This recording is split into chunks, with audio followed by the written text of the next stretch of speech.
Hey guys, welcome back to It's a Maxwell Thing, and today I am going to be reading you my brand new story that is live on Amazon to buy now, $1.99, Graham the Giraffe.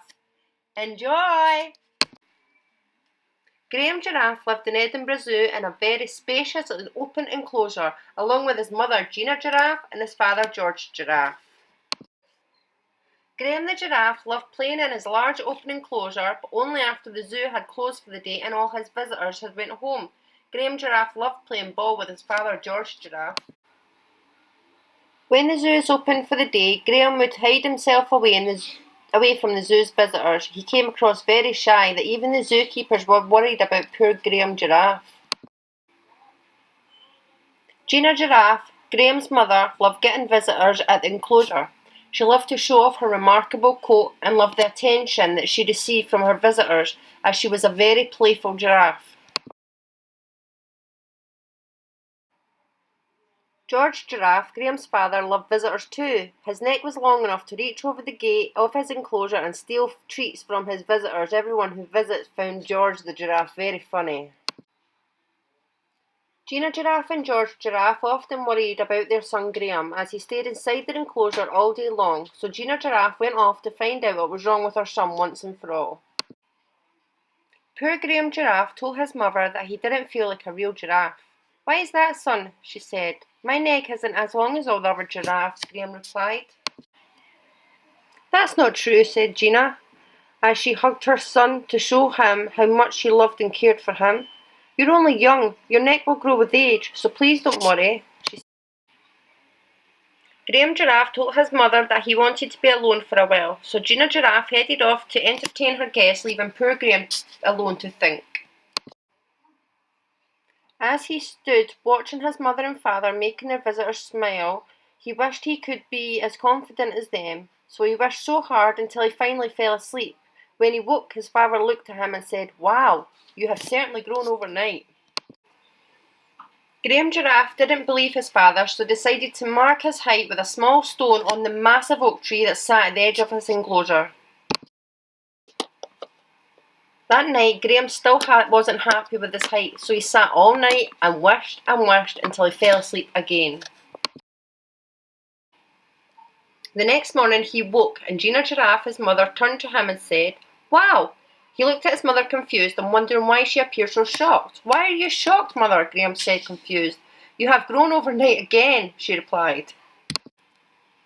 He raced over to his tree where he had measured his height the day before, just to see for himself. And when he got there, he found himself looking down at the growth line he only made yesterday.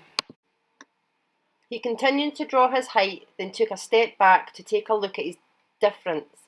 He couldn't believe his eyes. He needed to find a mirror so he could see for himself, so he went on the hunt for one around the zoo. His friends Mart and Monkey lived in the enclosure next door. He knew his friends the monkeys loved a mirror, so he headed over to ask if he could borrow one. "Sorry, Graham Giraffe, we don't have any mirrors in our enclosure anymore. Have you tried Percy Pig?" Mart and Monkey said. So he headed out to see Percy Pig. Graham Giraffe spoke with Percy Pig. "Sorry, Graham Giraffe, we don't have mirrors in this dirty old pigsty. Have you tried Zoe Zebra?" she snorted. So Graham Giraffe headed off to the next enclosure to see Zoe Zebra. Graham Giraffe spoke to Zoe Zebra. "Sorry, Graham, we don't have mirrors in here, as when we look at ourselves in them with our stripy coat, it makes us feel very dizzy. Have you tried Sally Snake?" Graham Giraffe walked off to speak to Sally Snake. "Sorry, Graham Giraffe, we can't have mirrors in our enclosure, as we have no hands to hold them with. Have you tried Leon Lion?" So Graham walked off to talk to Leon Lion. "Sorry, Graham, we don't have one either, as we got a big fright when we look at ourselves. Have you tried Polly Parrot?" Graham headed off to see Polly Parrot and hoped that she would have a mirror. "You're in luck, Graham Giraffe. We love looking at ourselves in the mirror. So it just so happens that we have lots in our enclosure. Do you want to borrow one?" "Yes, please, Polly Parrot, if you don't mind," said Graham. Polly the Parrot handed Graham the most beautiful black handheld mirror. He took a deep breath and held it up in front of him so he could see finally just how much his neck had really grown. He handed the mirror back to Polly Parrot and said thank you before heading back off to his own enclosure with the biggest smile on his face. He finally seen for himself how much his neck had really grown. He was on top of the world. Graham the giraffe walked past the lion with the biggest smile on his face.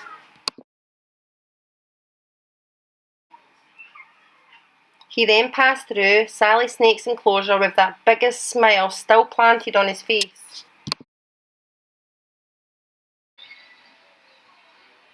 Then he passed Zoe Zebra with the same smile, getting even bigger. Then he headed through Percy Pig's enclosure, still on top of the world.